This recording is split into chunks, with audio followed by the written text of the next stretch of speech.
जय हिंद दोस्तों, वंदे मातरम। महाराष्ट्र का मैंने 2 वीडियो पिछला डाला था अभी 10 दिन के अंदर। उसमें मैंने किस तरह उद्धव ठाकरे की जो है दुर्गति लिखी हुई थी, ये मैंने दिखाया था।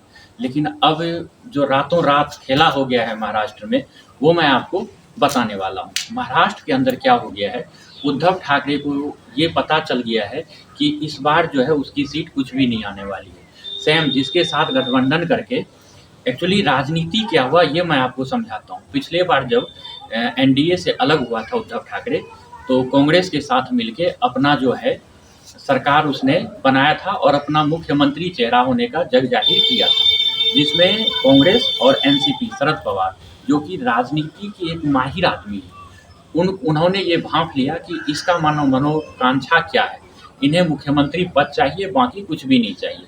तो उद्धव ठाकरे के साथ गठबंधन करके उद्धव ठाकरे को मुख्यमंत्री बना दिया और खुद जो है पूरा पावर दोनों ने ले लिया।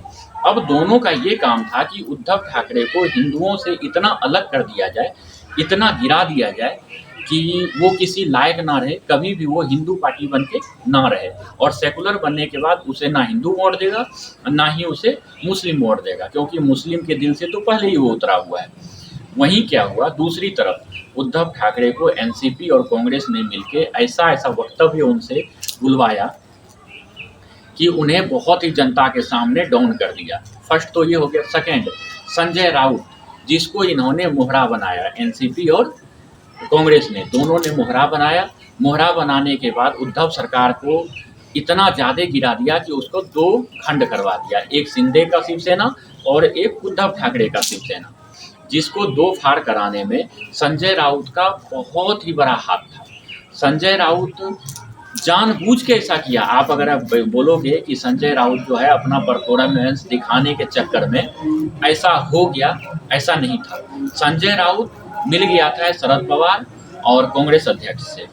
तीनों से मिलने के बाद उनको ये बताया गया कि तुम धीरे-धीरे उद्धव ठाकरे को डाउन करो और तुम्हें पावरफुल हम बना देंगे और जितना पैसा चाहिए उतना मिलेगा। तो संजय राउत अपना कद बढ़ाने के चक्कर में ठाकरे परिवार का जो है दुर्दशा कर दिया। उनका जो जनता के सामने वैल्यू था वो एकदम कम करा दिया, जिसका ये हुआ कि शिवसेना 2 भाग में टूट गया। उसके बाद भी उद्धव ठाकरे जो है नहीं समझ पाया कि मेरे पीछे राजनीति चल रहा है। क्यों? क्योंकि उनको मुख्यमंत्री की कुर्सी की जो लालसा थी, उसमें जैसे एक राजा हुआ करता था ना, जिसको अगर गद्दी मिल जाए तो वो एकदम मतलब गद्दी के नशे में बेहोश हो जाता था, वही सेम कहानी उद्धव ठाकरे का हुआ था। लेकिन जब इलेक्शन, कब तक, अभी इलेक्शन आ गया है, इलेक्शन में इनकी स्थिति वो हो गई कि ना इनको हिंदू चाह रहा है, ना इनको मुस्लिम चाह रहा है। तो अब कांग्रेस और एनसीपी को ये चीज़ पता चल गया, क्योंकि वो जनता का क्या है समीकरण, वो भांपने में बहुत ही तेज है। उन्हें ये पता चल गया कि अब जो उद्धव ठाकरे है, इसकी कहीं पे भी कोई भी स्टेज नहीं रह गया, ना इसका एक एमएलए भी जीतना मुश्किल है। इसलिए यहाँ पे जब इनका राजनीतिक मीटिंग हुआ तो उद्धव ठाकरे ने ये प्रपोजल दिया कि फिर से मैं ही मुख्यमंत्री बनूंगा और जो महाअघाड़ी का गठबंधन है, इस गठबंधन का मुख्यमंत्री पद जो है मुझे ही मिलना चाहिए अगर सरकार बनेगा, और मुझे ही मुख्यमंत्री के चेहरे के ऊपर में आप लोग लॉन्च कीजिए और इलेक्शन लड़िए। लेकिन शरद पवार है जो कि राजनीति का चाणक्य कहा जाता है, दूसरी तरफ कांग्रेस कद्दावर नेता सब बैठे हुए हैं। इन लोगों ने सीधे बोला अब तुम्हारी जो है हस्ती जो है एकदम डाउन हो चुका है, अब तुम्हारा जनता के सामने आ गया है, इस कारण से अब तुम्हारे ऊपर हम मुख्यमंत्री का चेहरा बना के हम नहीं इलेक्शन लड़ सकते हैं। इस बात का झटका जो है उद्धव ठाकरे को बहुत तेजी से लगा। आपने 10 दिन पहले भी उसका एक वक्तव्य सुना होगा उद्धव ठाकरे को। एक पत्रकार उनसे पूछता है कि बांग्लादेश में जो हिंदुओं के ऊपर अत्याचार हो रहा है उस पर आप कुछ बोलिए। तो उद्धव ठाकरे क्या जवाब देता है कि तुम्हारा जो पापा बैठा हुआ है केंद्र सरकार में, उनको जाके बताओ हिंदुओं को लड़ने के लिए, अब मैं सेकुलरिज्म हो गया हूँ, मतलब सेकुलर हो गया हूँ, सेकुलरिज्म का कीड़ा मेरे ऊपर भी आ गया है। इसलिए उसने जवाब नहीं दिया। अपना जो पिताजी था, उसका जो पिताजी था बाला साहब ठाकरे, उसका पूरा हिंदुत्व छवि को धूमिल कर दिया इन्होंने। अब यहाँ दूसरी तरफ क्या हो गया, राजनीति में इनको बहुत बड़ा झटका लगा। झटका लगने के बाद इन्होंने क्या किया, रातों रात बीजेपी के साथ एक मीटिंग किया कि मुझे किसी तरह बीजेपी में ले लो, मैं फिर से आना चाहता हूं और हिंदुत्व पे आना चाहता हूं। लेकिन बीजेपी क्या है, एक बार धोखा खाया, अब दोबारा धोखा वो नहीं खाएगा, क्योंकि अब अगर उद्धव को मिलाता है तो शिंदे टूटता है। लेकिन उद्धव ठाकरे क्या कर रहा है, अपना जो चचेरा भाई है राज ठाकरे के द्वारा मोदी सरकार को ये कहवा रहा है कि अब फिर से हमें बीजेपी के साथ मिला ले और आधा आधा सीट बंटवारा कर ले।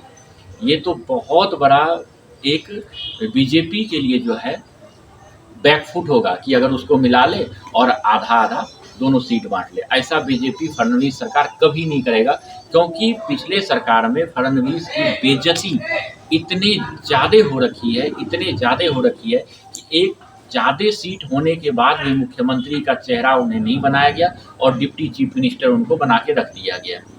इससे बड़ा मतलब आदमी प्रमोशन पाता है, वो डिमोशन उसको कर दिया गया और इससे ज़्यादा बेइज्जती वो सह नहीं सकता था। अगर इस बार उद्धव ठाकरे बीजेपी में मिलता है तो हो सकता है फडणवीस जो है मुख्यमंत्री मतलब राजनीति से संन्यास ले ले या बीजेपी को छोड़ दे, ऐसा भी हो सकता है।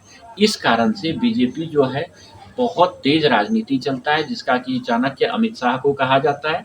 वो उद्धव ठाकरे को अगर मिलाएगा भी अपने में तो उसको जितना वो गिरा हुआ है ना, उससे भी नीचे गिरा के उसको छोड़ देगा। जैसे एनसीपी को तोड़ के अजित पवार को अपने में मिला लिया और एनसीपी को कहीं का नहीं छोड़ा, उस तरह उद्धव ठाकरे को तोड़ के शिंदे को अपने में मिला लिया, अब उद्धव ठाकरे को कहीं का नहीं छोड़ा है।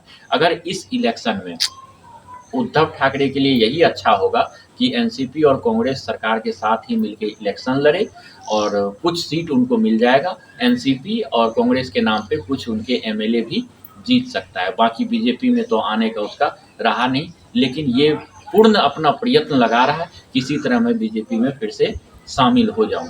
ये दो नाव की सवारी कर रहा है, दो नाव पे पैर रख रहा है, नदी में दोनों का पाँव फिसल जाएगा और ये नदी में गिर जाएगा, ये कहीं का नहीं रहेगा। धन्यवाद।